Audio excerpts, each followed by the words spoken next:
درود شریف اللہ کے رازوں میں سے ایک راز ہے۔ درود شریف بگڑے ہوئے کاموں کو سنوار دیتا ہے۔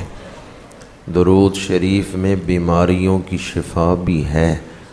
درود پاک میں مشکلات کا حل بھی ہے۔ درود پاک میں دلوں کا سکون بھی ہے، اور درود پاک زندگی کی گرہ کو کھول دیتا ہے، رحمتوں کے دروازے کھلوا دیتا ہے۔ اس میں احمد کا وظیفہ ہے، ہر ایک غم کا علاج، لاکھ خطرے ہوں اسی نام سے ٹل جاتے ہیں۔ الصلاۃ والسلام علیک یا رسول اللہ وعلی آلک واصحابک یا حبیب اللہ۔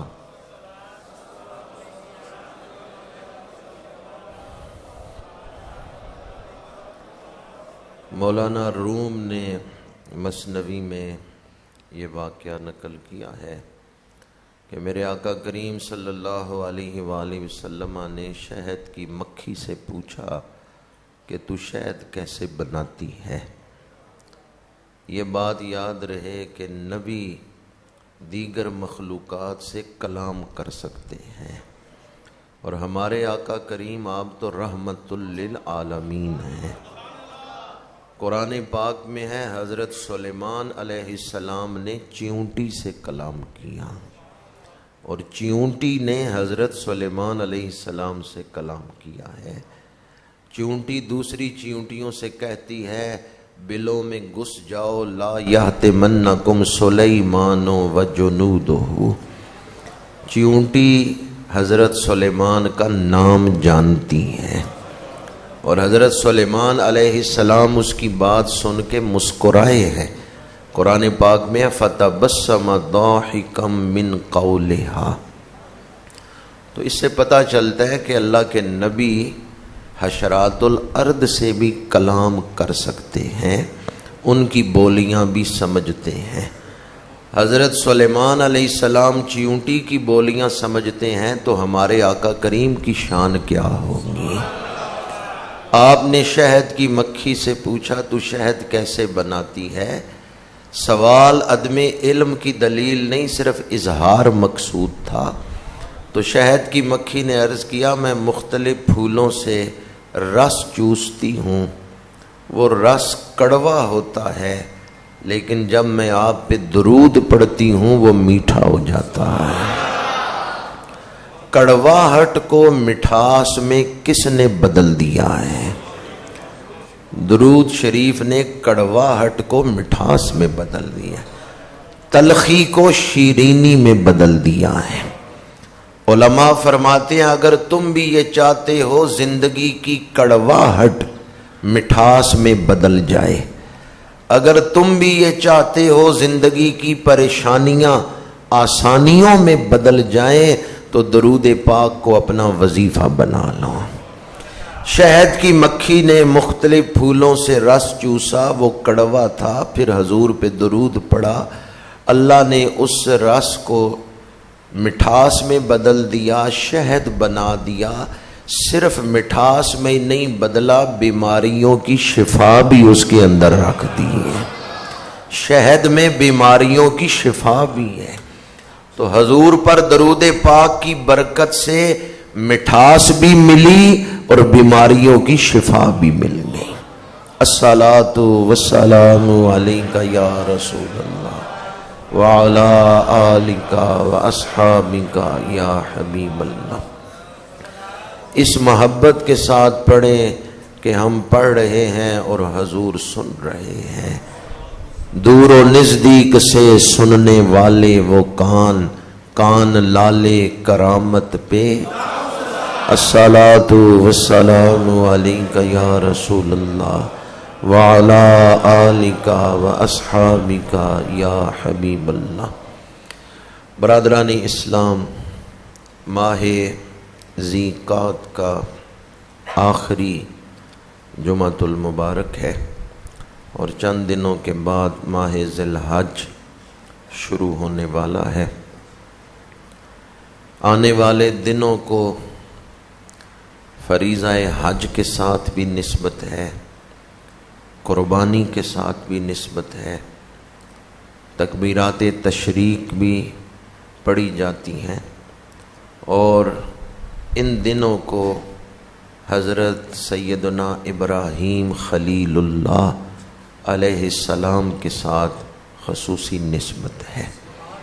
تو چند گھڑیاں ان موضوعات کو پیش نظر رکھتے ہوئے حضرت ابراہیم خلیل اللہ کی قربانی کے حوالے سے گفتگو کروں گا، اور عنوان گفتگو یہ ہے کہ ہم اپنے میلے دل کو ستھرا اور پاکیزہ کیسے بنا سکتے ہیں، ہم اپنے دل کو عرش الہی کیسے بنا سکتے ہیں، دل کس طرح اللہ کا قرب پا سکتا ہے۔ چند گھڑیاں اس موضوع پر گفتگو کروں گا، اللہ مجھے حق گوئی کی توفیق عطا فرمائے۔ دنیا میں اس وقت 7.5 ارب سے زیادہ انسان زندگی گزار رہے ہیں، لیکن اکثریت ایسی ہے جو اپنی خواہشات کو پورا کرنا اسی کو زندگی سمجھتے ہیں، اندھا دھند زندگی نہ گزاریں، عقل سے کام لیں، شعور سے کام لیں، زندگی کا مقصد کیا ہے اور ہم کن کاموں میں وقت کو، صلاحیتوں کو اور پیسے کو ضائع کر رہے ہیں۔ قرآن پاک میں بعض لوگوں کی کیفیت یہ بیان کی گئی ہے، سم بکم عمی۔ تو سم بکم عمی بن کے زندگی نہ گزارے، اندھے بہرے بن کے بس خواہشات کے پیچھے دوڑ رہے ہیں، اس کو ہی زندگی نہ سمجھ لیں۔ شیطان کا یہ بہت بڑا دھوکہ ہے، وہ دنیا کی چیزیں دکھاتا ہے، یہ تمہاری بیوی ہے، یہ تمہارے بچے ہیں، یہ تمہارا کاروبار ہے، یہ تمہاری عزت ہے، یہ تمہاری خوشیاں ہیں، بس یہی زندگی ہے۔ جب انسان ان ظاہری چیزوں کو ہی زندگی سمجھ بیٹھے تو پھر وہ شیطان کے جال میں پھنس چکا ہے۔ یہ چیزیں جو دنیا کی ہمیں نظر آ رہی ہیں، یہ زندگی کا ایک ظاہری روپ ہے، لیکن یہ ساری زندگی نہیں ہے۔ شیطان کیا کرتا ہے؟ وہ کہتا ہے یہ تمہارا کاروبار ہے، یہ تمہاری عزت ہے، یہ تمہاری برادری ہے، یہ تمہارے گھر والے ہیں، یہ تمہاری خوشیاں ہیں، بس ان میں ہی آدمی کو الجھا دیتا ہے، اور آدمی ان چیزوں کو ہی زندگی سمجھ بیٹھتا ہے کہ بس یہی زندگی ہے، کماؤ، کھاؤ، خوشیاں مناؤ، بس یہی زندگی ہے۔ اور آج کل کی تیز ترین زندگی میں تو انسان کے پاس اتنا وقت بھی نہیں کہ وہ سوچ سکے کہاں سے آیا ہوں اور کہاں جانا ہے، یا وہ اتنا دیکھ سکے کہ میرا دل زندہ ہے یا مردہ ہے، وہ تجزیہ کر سکے اپنا کہ میرا دل زندہ ہے یا مردہ ہے۔ اگر آپ بھی ایسا ہی محسوس کرتے ہیں کہ جن باتوں کا تو وقت ہی نہیں ہے، میں تو بڑا مصروف ہوں، تو میں پھر لاکھ کوشش کرتا رہوں، آپ کو دعوت دیتا رہوں کہ آئیں اللہ کے راستے پر چلتے ہیں۔ آپ تو پہلے فیصلہ کر چکے ہیں کہ نہیں، ہم نے صرف دنیا کمانی ہے، دنیا کی خوشیاں دیکھنی ہے۔ اقبال کہتے ہیں دل مردہ دل نہیں ہے، اسے زندہ کر دوبارہ۔ مردہ دل بھی کوئی دل ہے۔ انسان کی زندگی، اللہ کا جو راستہ ہے یہ بڑا آسان راستہ ہے اور یہ زندگی کو آسان کرتا ہے، لیکن ہم نے اس راستے کو چھوڑ کر دیکھا دیکھی، جو کچھ ہم نے دنیا میں دیکھا نا، تو جو کچھ ہمیں نظر آیا ہم نے اس کو زندگی سمجھ لیا۔ اللہ نے نبی اسی لیے بھیجے ہیں تاکہ حقیقت سمجھائیں. ہم دیکھا دیکھی تجزیہ کر کے زندگی کے فیصلے کر رہے ہیں، اور جن چیزوں کو زندگی سمجھ رہے ہیں وہ ہماری روحانی موت کا سبب بن رہی. سب سے پہلے تو ہمیں یہ فیصلہ کرنا ہے کہ میں نے کسی اور راستے پہ چل کے زندگی نہیں گزارنی، میں نے اپنے رب کے راستے پہ چلنا ہے. یعنی وہ راستہ جو مجھے اللہ کی بارگاہ میں مقبول بنا دے، وہ راستہ جس پر چلنے سے میرا رب میرے اوپر راضی ہو جائے. زندگی گزارنے کی نیت بدل جائے تو زندگی بدل جاتی ہے. یہ بات میں نے پہلے بھی کئی دفعہ مثالوں سے بیان کی ہے کہ زندگی گزارنے کی نیت بدل جائے تو زندگی بدل جاتی ہے. زندگی ہم سب گزار رہے ہیں، پر کس نیت سے گزار رہے ہیں؟ اگر ہم اس کا تجزیہ کر لیں اور زندگی گزارنے کی نیت میں دین کو شامل کر لیں کہ دین ہمیں کون سی نیت کرنے کا حکم دیتا ہے اور ہم کس نیت سے زندگی گزار رہے ہیں. آپ سارے، ہم سارے رسول اللہ کے غلام بیٹھے ہوئے ہیں. اے قرآن یہ بتا، ہمارے آقا کریم نے 63 سالہ ظاہری زندگی کیوں گزاری ہے، کس مقصد کے لیے گزاری ہے؟ قل ان صلاتی و نسکی و محیای و مماتی للہ رب العالمین. محبوب فرما دیجئے میرا نماز پڑھنا، قربانی دینا، ظاہری زندگی گزارنا، وصال حق پانا، یہ سب کچھ اللہ کے لیے ہے. اس میں للہیت ہے. کیا ہے؟ آپ اس مسجد میں داخل ہوئے، جوتے اتار دیے، گلی میں کیوں نہیں اتارے؟ مسجد والی جگہ میں للہیت ہے، یہ اللہ کے ساتھ نسبت رکھتی ہے، یہاں اللہ کی عبادت ہوتی ہے. ایک عام جگہ ہے، وہاں آپ چلتے پھرتے ہیں جوتے پہن کے، لیکن جب اس جگہ کو آپ مسجد بنا دیتے ہیں تو کیا اب وہاں جوتے پہن کے چلتے ہیں؟ وہاں للہیت آ گئی، اس کی نسبت اللہ کے ساتھ ہو گئی. جگہ کی نسبت اللہ کے ساتھ ہو جائے تو وہ عام جگہ نہیں رہتی، وہ ادب والی جگہ بن جاتی ہے. تو جب زندگی کی نسبت اللہ کے ساتھ ہو جائے، زندگی میں للہیت آ جائے، دل میں للہیت آ جائے کہ اللہ کے لیے زندگی گزارنی ہے، اللہ کے راستے پر زندگی گزارنی ہے، تو پھر زندگی کا مقام، نوعیت بدل جائے گی،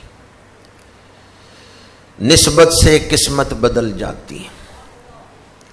دل کو ہم عرش الہی کیسے بنا سکتے ہیں؟ گندے میلے دل کو ستھرا پاکیزہ دل کیسے بنا سکتے ہیں؟ صرف 2 کام آپ نے کرنے ہیں، اللہ تعالی ولایت کا دروازہ آپ پر کھول دے گا. کتنے کام؟ 2 کام. سب سے پہلے تو ارادہ کرنا ہے. ارادہ کرنا ہے کہ میری زندگی اللہ کی رضا کے لیے گزرے گی. میں زندگی گزاروں گا اپنے رب کو راضی کرنے کے لیے، اپنے آپ کو راضی کرنے کے لیے نہیں، اپنے رب کو راضی کرنے کے. تو پہلا کام ارادہ. ایک بندہ سارا دن بھوکا رہے، نہ پانی پیے نہ کھانا کھائے سارا دن، لیکن روزے کی نیت نہیں تھی، تو کیا روزہ ہو جائے گا؟ تو پہلے نیت ضروری ہے، ارادہ ضروری ہے. آپ نماز والے سارے کام کر لیں کہ کھڑے بھی ہیں قیام میں، رکوع بھی، سجدے بھی، لیکن نماز کی نیت نہیں کی تو نماز ہو جائے گی؟ نہیں. تو سب سے پہلے ارادہ ضروری ہے.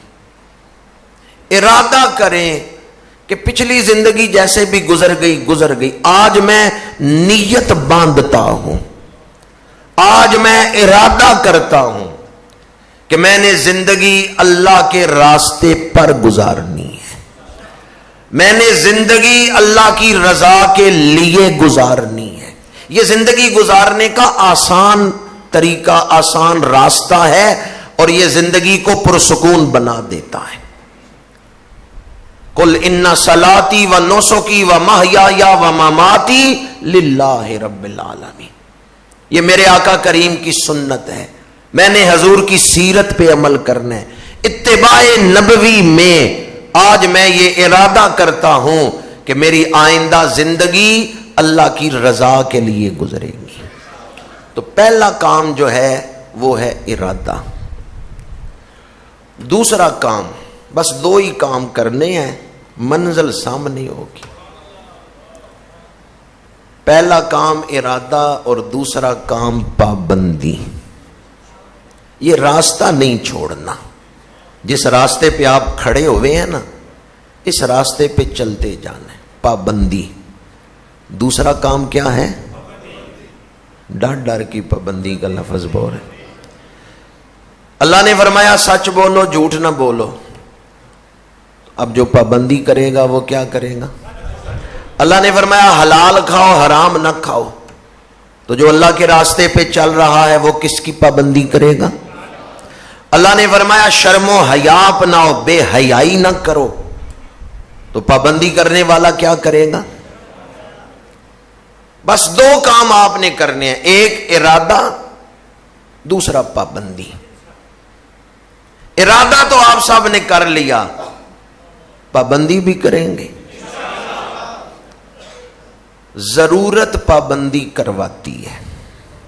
ہمارے یہاں اکثریت پابندی نہیں کرتی. شریعت کی پابندی، اتباع نبوی کی پابندی کہ حضور نے یہ عمل کیا میں نے کرنا ہے، حضور نے سے روکا میں نے نہیں کرنا. اکثریت کیوں پابندی نہیں کرتی؟ کون سی چیز پابندی کرواتی ہے؟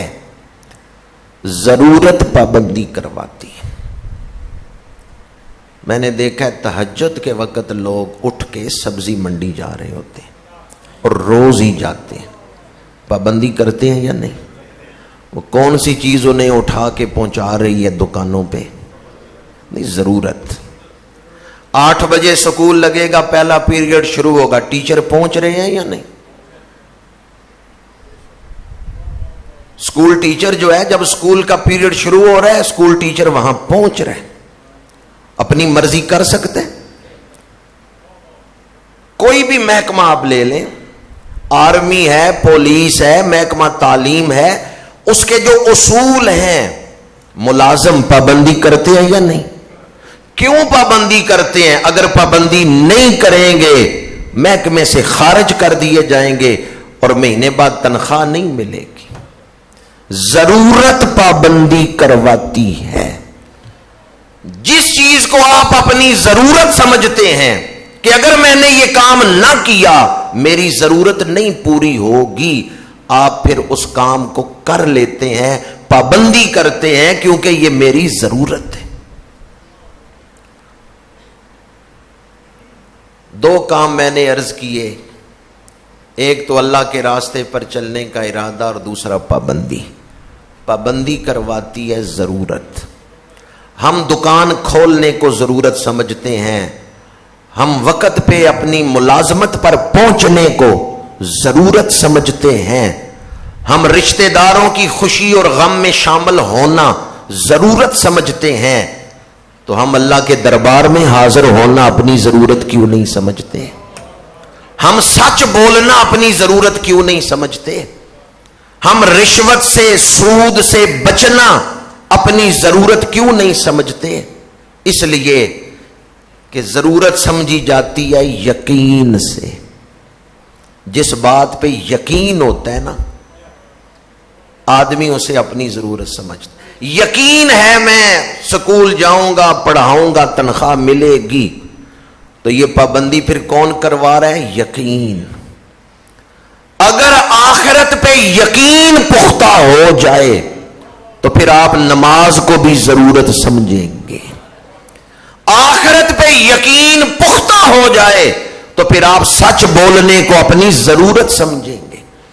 آخرت پہ یقین پختہ ہو جائے پل صراط سے گزرنا ہے، حساب کتاب کے لیے کھڑا ہونا ہے، میزان پہ اعمال تلنے ہیں. آخرت پر یقین جتنا پختہ ہوگا آپ دین کی اتنی زیادہ ضرورت محسوس کریں گے، اور وہ یقین جتنا کمزور ہوگا آپ اسی قدر ضرورت نہیں محسوس کریں گے، دین کی پابندی نہیں کریں گے. اب ترتیب ذہن میں رکھ لیں، ضرورت کے لیے یقین ضروری ہے. یقین ضرورت کا احساس دلاتا ہے اور ضرورت پابندی کرواتی ہے.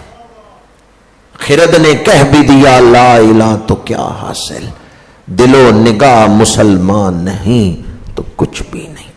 زبانی کلمہ ہر کوئی پڑھدا، دل دا پڑھدا کوئی ہو. دل دا کلمہ عاشق پڑھ دے کی جانن یار گلوئی ہو. میں یہ نہیں کہتا کہ آج کے مسلمان کے دل میں یقین نہیں ہے، کامل یقین نہیں ہے، کمزور یقین، یا اس پر مصروفیات کا، مسائل کا اتنا بوجھ ہے کہ اس کا یقین دب گیا ہے. آپ کے اندر نور موجود ہے، دبا ہوا ہے. آپ اپنے ایمانی یقین سے کام لیں. والذین جاہدوا فینا لنہدینہم سبلنا. وہ یقین جسے ایمان کہتے ہیں، آپ اس یقین سے کام لیں، شریعت مطہرہ کی پابندی کریں. اللہ کا وعدہ ہے تم ایک قدم آؤ میری رحمت 10 قدم تمہاری طرف بڑھے گی. تم چلتے ہوئے آؤ میری رحمت دوڑ کے تمہارا استقبال کرے گی. اقبال نے اسی چیز کو بیان کیا ہے، ہم تو مائل با کرم ہیں کوئی سائل ہی نہیں، راہ دکھلائیں کسے راہ روے منزل ہی نہیں. ہم تو مائل با کرم ہیں کوئی سائل ہی نہیں. اگر اللہ گارنٹی دے کہ مانگو میں عطا کروں گا، بندہ نہ مانگے تو پھر وہ ضرورت محسوس کرتا ہے مانگنے کی. حدیث پاک ہے ہر رات کے آخری حصے میں اللہ تعالیٰ اپنی شان کے مطابق آسمان دنیا پہ نزول اجلال فرماتا ہے اور صدائے رحمت بلند کرتا ہے کوئی مانگنے والا کہ میں اسے عطا کروں. ہر رات کے آخری حصے میں اذان فجر سے پہلے ہر روز یہ صدا بلند ہوتی ہے، پچھلی راتی رحمت رب دی کرے بلند آوازہ، بخشش منگن والے کارن کھلا اے دروازہ. اور ہم کتنے شہزادے ہیں، بلکہ ہم کتنے بادشاہ مزاج کے ہیں. وہ رب ہو کے بلا رہا ہے مانگو میں عطا کروں گا، ہم سوئے ہوئے ہیں کہتے ہیں ضرورت ہی نہیں ہے، ضرورت ہی نہیں ہے مانگنے کی. اس سے بڑی ناشکری کیا ہوگی، اس سے بڑی ناقدری کیا ہوگی. وہ رب ہو کے بلا رہا ہے کوئی مانگنے والا کہ میں عطا کروں، اور ہم سوئے ہوئے کہتے ہیں ضرورت ہی نہیں. کون سی چیز اٹھاتی ہے، پابندی کرواتی ہے؟ کون سی چیز؟ ضرورت. اور بندہ کسی چیز کو ضرورت سمجھتا ہے کس بنیاد پر؟ یقین کی بنیاد پر بندہ کسی چیز کو ضرورت سمجھتا ہے، اور ضرورت پابندی کرواتی ہے. موت کے بعد تو آنکھیں کھل ہی جانی ہیں کہ میرا یقین کس مقام پہ تھا اور شیطان نے مجھے کس دھوکے میں رکھا. مرن تو پہلے مر گئے باہو تا مطلب نو پایا. مرنے کے بعد تو آنکھیں کھل ہی جائیں گی، پر کامیاب وہ ہے جو مرنے سے پہلے اپنی آنکھیں کھول لے، اپنے باطن کو روشن کر لے. پابندی نہیں کرنے دیتی شریعت کی، بگڑی ہوئی خواہشات. اس لیے میں اکثر کہتا ہوں انسان بگڑ جائے تو شیطان سے بدتر، سنور جائے تو فرشتوں سے افضل و اعلیٰ. بگڑا ہوا انسان شیطان سے بدتر، سنورا ہوا انسان فرشتوں سے افضل و اعلیٰ. اب ہم نے دیکھنا یہ ہے کہ میں نے اپنی خواہشات کو کس مقام پر رکھا ہوا ہے. کہیں میں نے اپنی خواہشات کو اپنا خدا تو نہیں بنا لیا. اسلام یہ نہیں کہتا کہ خواہشات کا منہ توڑ دو، نہیں. اسلام خواہشات پوری کرنے کا پاکیزہ راستہ دکھاتا ہے. اسلام کہتے ہیں اپنی خواہشات کو پورا کرو لیکن شریعت کے دائرے میں رہ کے پورا کرو. خواہشات کا منہ توڑنے کا حکم نہیں دیتا، منہ موڑنے کا حکم دیتا ہے کہ خواہشات منہ زور نہ ہو، خواہشات آپ کو شیطانیت میں نہ لے جائیں، خواہشات کو شریعت کا پابند بنائیں. اس کے لیے قربانی کی ضرورت ہے. جانور جب ہم ذبح کرتے ہیں تو باہر کے جانور کو ہی ذبح نہیں کرنا، اندر کے جانور کو بھی ذبح کرنا ہے. وہ جانور جو ہمارے اندر ہے، اندر نفس ہے، جب تک ہم اس کی خواہشات پہ چھری نہیں پھیریں گے، شریعت مطہرہ کی چھری، اس وقت تک قربانی کا مقصد اور فلسفہ جو ہے وہ حاصل نہیں ہوگا. اقبال نے لکھا نماز روزہ و قربانی و حج یہ سب باقی ہے تو باقی نہیں ہے. جتنی بڑی قربانی ہوگی اتنی بڑی مہربانی ہوگی. قربانی مہربانی کے دروازے کھلوا دیتی. کیا خیال ہے جس رب نے فرمایا کہ تم 1 قدم آؤ میری رحمت 10 قدم بڑھے گی، بندہ اس کے راستے میں قربانی دے تو رب کتنی رحمتیں نثار کرے گا. قربانی مہربانی کے دروازے کھلوا دیتی. قربانی مومن کے دل کو عرش الہی بنا دیتی ہے. قربانی دل سے میل نکال دیتی ہے اور دل کو پاکیزہ، روشن، مصفا، مجلہ بنا دیتی ہے. کس چیز کی قربانی؟ اپنے جذبات، اپنی خواہشات، اپنی آرزوؤں کی قربانی. میرے رب کا حکم ہے، میں نے اس کو پورا کرنا ہے. شریعت مطہرہ کا حکم ہے، میں نے اس کو پورا کرنا ہے. اپنی آرزو نہیں دیکھنی کہ میرا دل کیا چاہتا ہے، دیکھنا یہ ہے کہ میرا رب کیا چاہتا ہے. حضرت ابراہیم علیہ السلام ایک نمونہ ہے قربانی کے حوالے سے. انسان اپنے مال سے محبت کرتا ہے، وطن سے محبت کرتا ہے، اولاد سے محبت کرتا ہے اور جان سے محبت کرتا ہے. حضرت ابراہیم علیہ السلام نے یہ چاروں قربانیاں اللہ کی رضا کے لیے پیش کی ہیں. پیدائش آپ کی ہوئی ہے عراق میں، اور کے مقام پر، اور آپ نے پھر اس سے ہجرت فرمائی ہے. جب نمرود کے ساتھ جھگڑا ہوا ہے، آپ نے اعلان توحید کیا ہے، قوم خدائے واحد کو نہیں مان رہی، تو آپ نے ملک چھوڑا. آپ کو ملک بدر کیا گیا، علاقہ اپنا آبائی شہر علاقہ چھوڑ دیا ہے. فلسطین آئے ہیں، مصر آئے ہیں، پھر مکہ شریف آئے ہیں. تو اللہ کی رضا کے لیے آپ نے ملک چھوڑ دیا ہے. دوسری قربانی مال کی قربانی. آپ نے جانور رکھے ہوئے ہیں، بکریاں ہیں، مال ہے. فرشتے عرض کرتے ہیں پروردگار تیرا خلیل ہے اور اتنا مال ہے ان کے پاس. اللہ نے فرمایا فرشتوں جا کے آزمائش کر کے دیکھ لو، خلیل میرا ہے، محبت بھی مجھ سے ہی کرتا ہے. بکریاں چر رہی ہیں، حضرت ابراہیم خلیل اللہ تشریف فرما ہیں. فرشتے انسانی شکل میں آئے، ایک پہاڑ پہ کھڑے ہو کے تسبیح پڑھی سبحان ذی الملک والملکوت، سبحان ذی العزت والعظمت والہیبت والکبریاء والجبروت. فرشتے اللہ کی تسبیح پڑھ رہے ہیں. حضرت ابراہیم اس آواز کے پیچھے دوڑ پڑے، کون ہے جو میرے رب کا نام لے رہا ہے؟ دل کھڑ ویندا جد نام سنیندا ڈھولندا. محبوب کا ذکر سن کے محب کا دل خوش ہو جاتا ہے. فرشتے خاموش ہو گئے، انسانی شکل میں تھے، تسبیح پڑھ کے خاموش ہو گئے. حضرت ابراہیم وہاں پہنچے، فرمایا تم میرے رب کا ذکر کر رہے تھے، ایک دفعہ پھر یہ ذکر سناؤ. محبوب کا ذکر سننے کو دل بیتاب ہے۔ فرشتوں نے جواب دیا ہم یوں ہی نہیں ذکر سنائیں گے، یہ تمہاری جو بکریاں ہیں نا آدھا ریوڑ ہمیں دے دو۔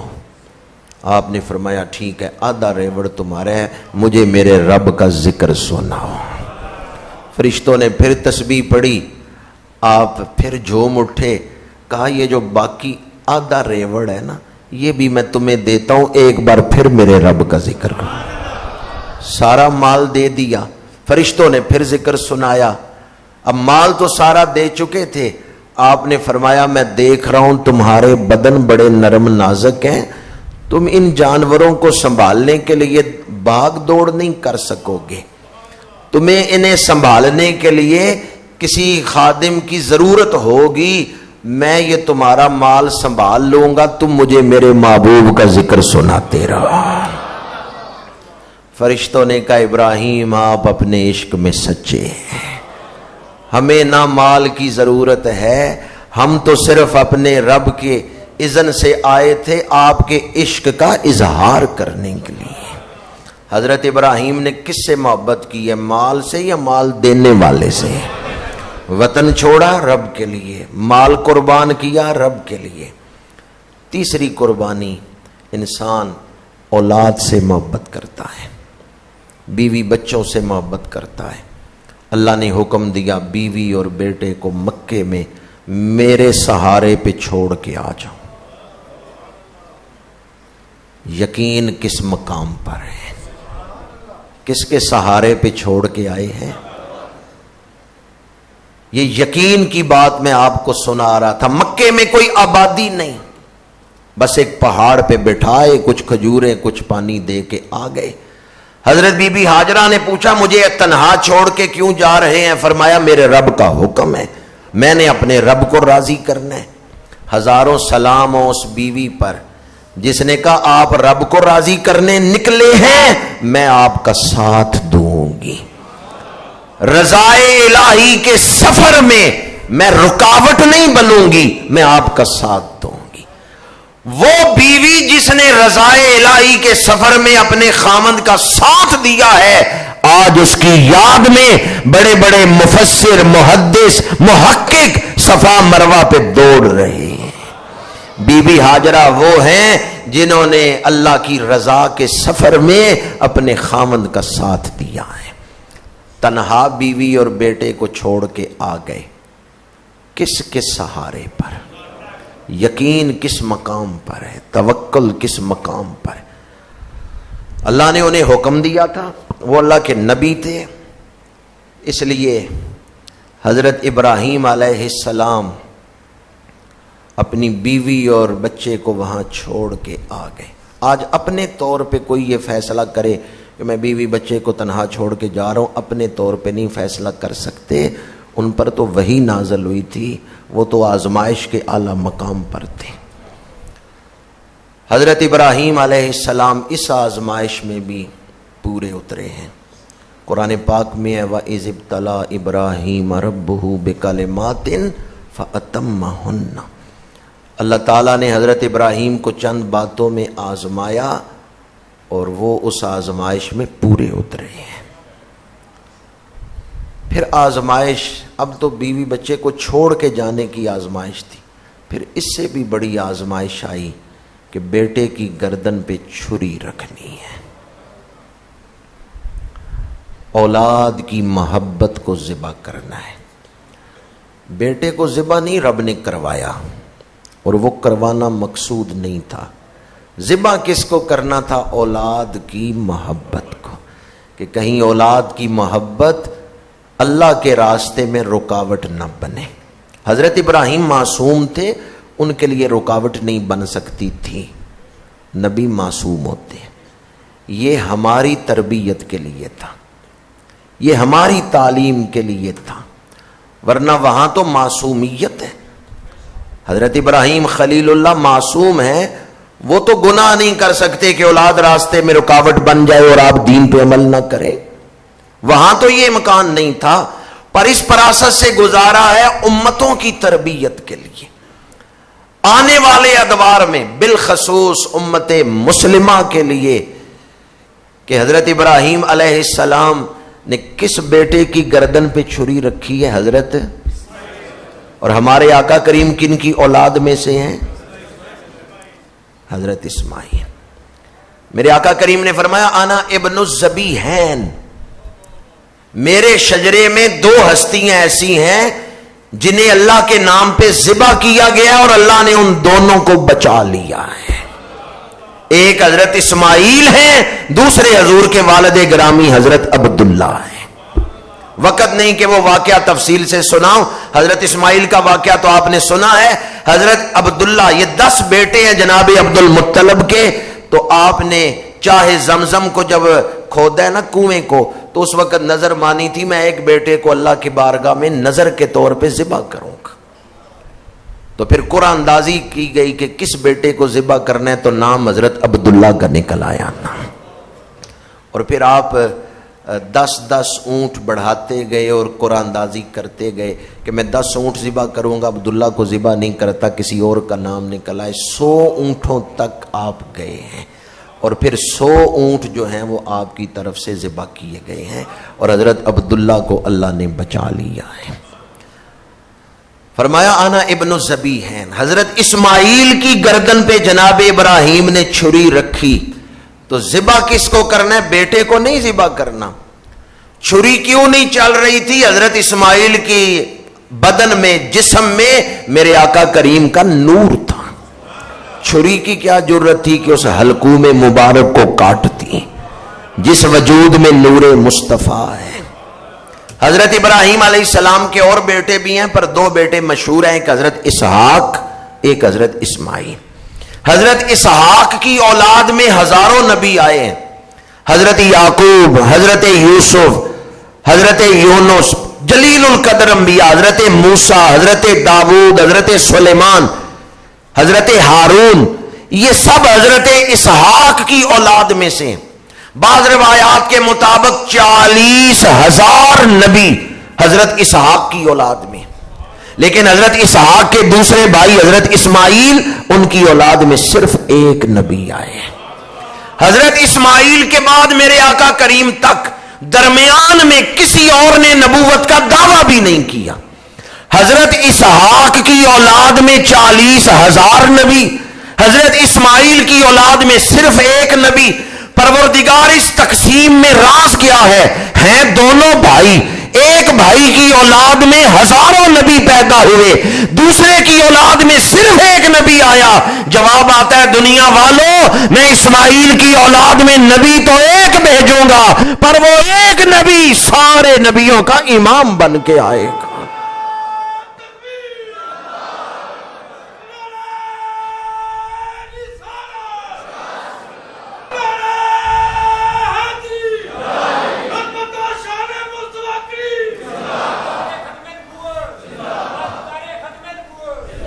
حضرت اسماعیل علیہ السلام کی اولاد میں نبی تو 1 آیا ہے، پر حضرت آدم سے حضرت عیسیٰ تک سارے نبیوں کے امام بن کے حضور تشریف لائے ہیں، تاجدار ختم نبوت بن کے تشریف لائے ہیں، سید العالمین بن کے تشریف لائے ہیں۔ خلق سے اولیاء، اولیاء سے رسول اور رسولوں سے اعلیٰ۔ حضرت ابراہیم علیہ السلام کی جو قربانیاں تھیں وہ میں عرض کر رہا تھا، یہ جو قربانی ہے نا، جانور جو ہم ذبح کرتے ہیں، یہ ایک قربانی کی یاد ہے، ورنہ حضرت ابراہیم کی زندگی قربانیوں سے بھری ہوئی ہے۔ وطن چھوڑا ہے، مال قربان کیا ہے، اولاد کی گردن پہ چھری رکھی ہے رب کی رضا کے لیے، لیکن اللہ کریم نے حضرت اسماعیل کو ہٹا کے جنتی دمبا رکھ دیا ہے۔ چوتھی قربانی، جان کی قربانی۔ جب نمرود نے آپ کو منجنیق میں بٹھایا اور آگ کی طرف اچھالا ہے، اس وقت جناب جبریل آئے ہیں، حضرت ابراہیم کی خدمت میں عرض کرتے ہیں آگ ہے جل جائیں گے۔ حضرت ابراہیم نے فرمایا میں جلوں گا تو اپنے محبوب کے لیے جلوں گا۔ جبریل عرض کرتے ہیں میری مدد کی ضرورت ہو میں حاضر ہوں آپ کی مدد کرنے کے لیے۔ حضرت ابراہیم نے فرمایا خود آئے ہو یا میرے محبوب نے بھیجا ہے؟ کیونکہ اگر محبوب نے بھیجا ہے پھر تو محبوب کے حکم پہ سر تسلیم خم ہے۔ عرض کیا میں اجازت سے آیا ہوں لیکن حکم سے نہیں آیا، اللہ نے حکم نہیں دیا کہ جاؤ جا کے میرے پیغمبر کو بچاؤ، ہاں میں اجازت لے کے آئے ہوں اور اللہ نے مجھے اجازت دی ہے۔ حضرت ابراہیم نے فرمایا مجھے تمہاری مدد کی کوئی ضرورت نہیں۔ پتہ ہے یہ کون آئے تھے مدد کرنے؟ کیا نام ہے ان کا؟ بڑی شان ہے ان کی، روح القدس، روح الامین، سید الملائکہ، امام الملائکہ۔ بڑی اعلیٰ ڈیوٹی ہے ان کی، یہ اللہ کی طرف سے وحی لے کے نبیوں کے پاس آتے رہے ہیں۔ تھوڑی شان ہے حضرت جبریل کی؟ یقیناً آپ سارے حضرت جبریل سے محبت کرتے ہوں گے۔ جب حضرت جبریل کا ذکر کریں تو ادب کریں، فرشتوں کے لیے معمولی الفاظ استعمال نہیں کرنے چاہیے۔ ایک دفعہ دور فترت گزرا اور کچھ عرصہ جبریل حاضر نہیں ہوئے حضور کی بارگاہ میں، تو میرے آقا کریم نے فرمایا جبریل میں تیری ملاقات کا شوق رکھتا تھا تو اتنے دن نہیں آیا۔ تو جبریل عرض کرتے ہیں انی اشد شوقاً الیک، یا رسول اللہ میں بھی سدرہ پہ تڑپ رہا تھا کب رب مجھے حکم دے اور میں آپ کی محفل میں حاضری دوں۔ انی اشد شوقاً الیک، حضور جبریل سے محبت کرتے ہیں، جبریل حضور سے محبت کرتے ہیں۔ جبریل معمولی فرشتے حضرت موسیٰ کے پاس آئے ہیں نا تو سواری کے قدم، جبریل کے قدم نہیں، سواری کے قدم جہاں لگے سامری سنیارے نے وہاں سے مٹی اٹھا کے سونے کے بنے ہوئے بچھڑے کے منہ میں رکھی ہے، اس سے جانوروں والی آواز آنے لگی۔ وہ مٹی کہاں سے اٹھائی تھی؟ جبریل کے قدموں سے یا جبریل کی سواری کے قدموں سے؟ جبریل کی سواری کے قدم اتنی شان رکھتے ہیں تو جبریل کے قدموں کی شان کیا؟ اور جبریل کے قدم اتنی شان والے ہیں تو جبریل جن کے قدم چومے اس محبوب کے قدموں کی شان کیا؟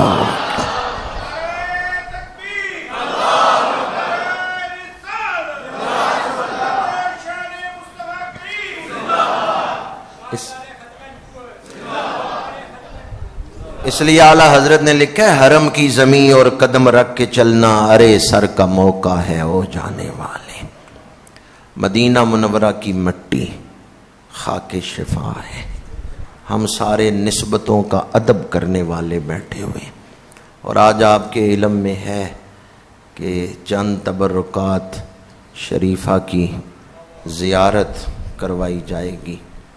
میں نے جو قربانی کے حوالے سے مضمون شروع کیا اس میں آج میں نے فلسفہ اور اخلاقی تربیت کے حوالے سے گفتگو کی ہے۔ حضرت ابراہیم نے وطن کی قربانی دی، مال کی قربانی دی، اولاد کی قربانی پیش کی اور اپنی جان کی قربانی بھی پیش کی۔ جبریل آئے کہ میں آپ کو بچا لیتا ہوں، اگر حضرت ابراہیم اجازت دیتے تو جبریل مدد کر سکتے تھے یا نہیں؟ کر سکتے تھے، لیکن آپ نے فرمایا نہیں، میں اپنے رب کی رضا میں راضی ہوں۔